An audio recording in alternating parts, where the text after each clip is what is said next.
If you like the Caribbean and are looking for that perfect island that will give you the best of both worlds for investment, a paradisiac location for your vacation or your retirement, and potentially some very interesting tax incentives, then you might want to look into the DR. And today we're going to talk to you a little bit about the immigration side and the tax side of the Dominican Republic and why it may be a good destination for you. Hello everyone, my name is Natalia Rincon. I am a Research and Development Associate at Nomad Capitalist, and I am joined here by my dear colleague, also known as the Tax Terminator, Javier Correa. And today we want to talk to you about a country located in the Caribbean that is very widely known as a touristic destination, but maybe not all of you know or are aware of all the potential that it can bring to you as an international entrepreneur when it comes to tax optimization and even getting that immigration residence permit or even a citizenship. So Javier, why don't you tell us a little bit about some of those tax incentives or tax optimization opportunities that lie within the Dominican Republic? Because it's not your typical, for example, zero tax jurisdiction, or it's not widely known for this topic, but when we look into it, we see that there are some great opportunities there. So talk to us a little bit about that. Yeah, definitely. So thank you for having me, Natalia, and thank you to everyone watching back home. So I think you're spot on. The thing with the Dominican Republic is that not many people are actually aware of the fact that it can be a very tax-friendly jurisdiction. So maybe I would say not as tax-friendly as a Panama, obviously not to the extreme of a place like the Cayman Islands where you simply have zero tax all around. But the Dominican Republic is very interesting, and I think I have a couple of reasons why I would definitely put the Dominican Republic more in the positive category by far than the negative when it comes to tax residence and establishing yourself there. So number one is that the Dominican Republic is one of those countries that looks at days count to determine whether you're a tax resident or not. And very straightforward, that's it. It's purely objective. The Dominican Republic doesn't care if you have a house there, if your family lives there, if your car is there, if your dog is there, if you have banking there. I mean, it really just cares about how many days you're spending in the year. And so it's very simple. If you spend the number of required days, you're a tax resident. If you don't spend the number of required days, you are not a tax resident. So if you want to use the Dominican Republic as part of your trifecta method, for example, and you want to have a base in the Caribbean, but maybe you don't want to become a tax resident of the Dominican Republic, it is a great option. Number two, if you do decide to become a tax resident of the Dominican Republic, there are a couple of great things. So number one, the Dominican Republic has a semi-territorial tax system. Okay. So that means that foreign income that is active, so example, you travel and you're actually providing a service from abroad. Let's say you're a surgeon, you're a lawyer, maybe you travel back to your home country to perform surgery or to actively advise on a case or something like that. All that is tax-free in the DR always. So any income you actually derive from an active trader business abroad is definitely not taxed in the DR. That is point number one, which is great. Point number two, for the first 3 years of tax residence, you do get a pure territorial tax system. So for the first 3 years, your dividends, your capital gains, what they would call like financial income, all of those kinds of things are tax-free in the DR. And the last thing I would mention, to keep it brief but to highlight a very good element, is that the Dominican Republic doesn't have any controlled foreign corporation rules. So even if you are taxed on certain financial income, as they call it, after the third year of tax residence, you are allowed to retain earnings in foreign corporations. So you can live in the DR, set up a company in Panama or Switzerland or the BVI or wherever it may be, and you can manage your investments through that and potentially retain earnings in the foreign corporation without being penalized, and then you only have to worry potentially about DR taxation once you take out a dividend. So overall, very tax-friendly. So would you say that, for example, for our clients who want to live nomadically, they can perfectly obtain a tax residency in the Dominican Republic for the first 3 years, and then after the 3 years, if they feel comfortable, they can continue to keep it while still retaining some of those incentives, but then also after 3 years, you can move on to a different tax residence, you can always plan around those things, but, for the first 3 years, basically you're covered. On the, worldwide taxation side? Yeah, well, I think actually potentially even beyond 3 years, it really depends on what type of client you are. Like, again, for example, to go back to the 2 case studies I mentioned, if you're a doctor or a lawyer and you're actively going back home to pursue an active trader business, right, and you're advising on cases, performing surgery, your income is tax-free in the DR in perpetuity, so you don't have to worry about that. Now, if you're an investor and you have financial or passive income, then what you say is true. It's the first 3 years gives you a lot of more friendliness. Now, I would say that if you're talking to me about a nomadic client, then maybe the DR is not exactly the place where I would give them tax residence, just because remember, you do have to spend a long period of time there for that tax residence to actually kick in. So you do have to be there for at least, I believe it's 183 or 182. It's one of those two numbers. I don't remember which one it is right now, but it is over 180 days per year.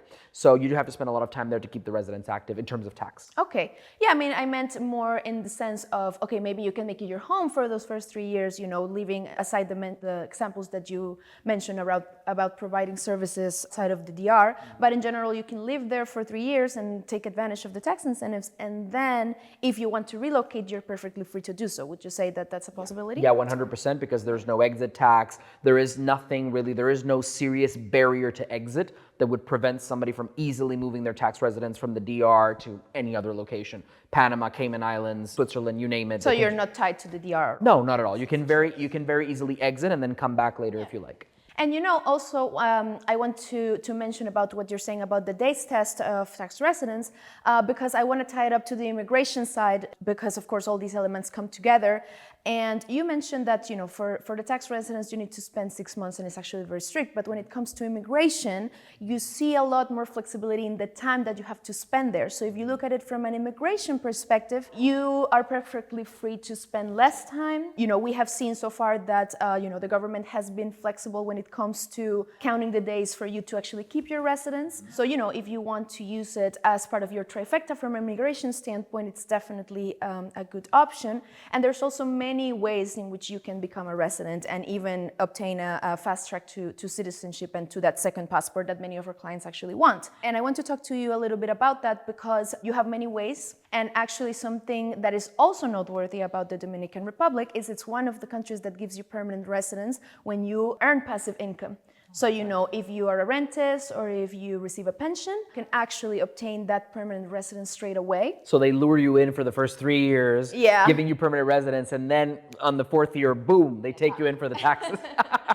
That's why you really need to have always both the immigration and the tax perspective working together to make sure all your fronts are covered. Yeah, totally. I agree with you. So Natalia, it's very interesting that pensioners and essentially rentistas have this priority access to the DR. But what about some of our clients who are maybe active investors, who are currently moving their capital around the world or starting companies around the world?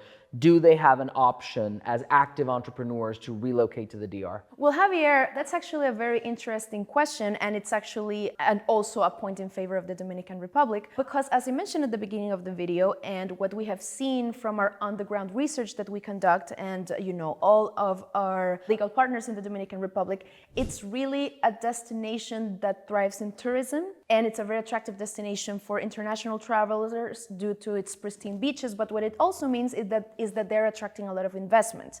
So they are developing resorts, they're developing properties, so it's ever so growing, and it would be a good opportunity for investors. But then also you have more flexibility when it comes to an investment residence, because there are many things that you can do. The minimum amount is not as high, so if you invest $200,000 you can get that permanent residence permit. You have to invest this amount into a company, so you actually have to form a company, which of course you can tell us a little bit about that. You actually have to keep in mind all of the legal and ongoing requirements, the reporting and so on. But this is why we at Nomad Capitalist help our clients with this, so that it can be hassle-free. But the good thing about it is that once you incorporate the company, you can capitalize the company, you can keep those funds in a bank account, for example, you can do a term deposit. So what it means is that the company doesn't necessarily have to engage in active trader business, although if you wanted to, that's also... It can be like a special purpose vehicle in many ways? Yeah, like if you just want to park your money there, or even get a term deposit for at least 5 years, for example, then you can definitely do that, and then you can take the funds out,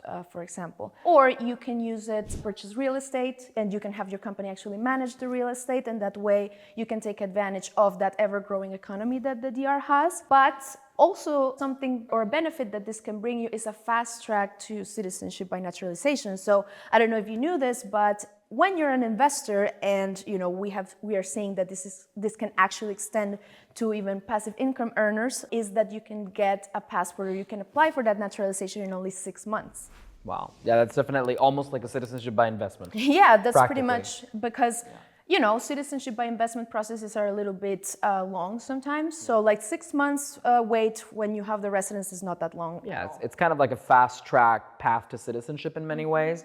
What I do think that is also interesting for our clients in the DR in general is the cost of living. So not only is it tax friendly, not only is it immigration friendly, meaning it's easy to actually relocate to the DR, you also have a situation whereby if you're coming with a US, Canadian, or European level income, really the cost of living in the DR is very affordable. So it's very affordable to have a larger home, maybe if you have a family. It's affordable to have household staff if you want that live-in maid, that nanny, that driver. Definitely more possible to do that in the Dominican Republic than it is in many European or in the European countries or the US or Canada.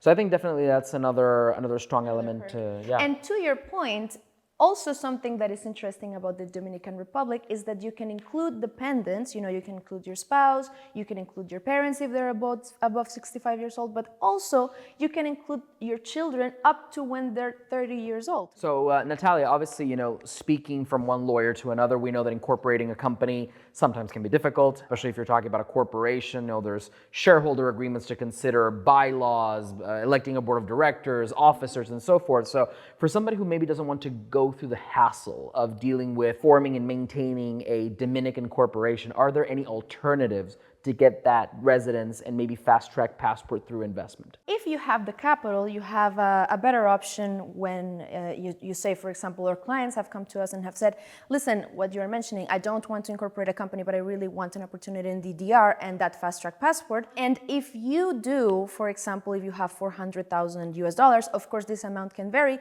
but you can combine like the rentista kind of aspect and then can actually put this money into a term deposit that will give you that passive income. So like, for example, let's say that it's 6% return, so that every month you get the $2,000 income from a passive source, and that way you can also get a residence permit. Also, a fun fact about the Dominican Republic is that it may not be the strongest passport, but for example, it has visa-free access to Malaysia, which for example, me as a Colombian don't have. So there's even some perks that you can get in some visa-free countries that you can access to with a Dominican Republic passport that otherwise you wouldn't. But definitely, to go back to your question, this is something that you can do when you have the capital. So that's a very interesting point. And yeah, it's definitely great that you can combine the rentista type visa with the investor type visa, and especially, from the banking perspective that we also handle here at Nomad, always looking for the best place to open term deposits. In fact, one of the things that we are constantly looking at is residence permits through term deposits in general. So I think that this is definitely a very interesting alternative for many people watching back home. And I think this was a great overview of the Dominican Republic. So it's tax friendly, immigration friendly, great weather. I think the proximity and the high connectivity to the US is also very important for many of our clients, I think, overall. Maybe if you want the fastest processing time, the Dominican Republic is not your place to go, but it's definitely flexible when it comes to, requirements like we're talking about. But that's the reason why I always emphasize that it's very important to actually know what's going on in ground and keep track of all these trends, because, sometimes embassies open, they close, like there's many different things that can factor in. So Natalia, this is obviously very interesting, all the nuances, all the little variables that you have to take into consideration. So Natalia, tell everyone back home, if they want to know more about the DR or any other jurisdiction in the Caribbean or even the world, what should they do? They should go to nomadcapitalist.com/apply and see how we can help you create a holistic plan that's tailored to your specific needs. And of course, they should share this video and subscribe to our YouTube channel to know more about the contents that we in the R&D and everyone else at Nomad Capitalist research and can tell you about. There you go. So drop a comment down below, subscribe, and follow us on Instagram, and we'll see you in the next video.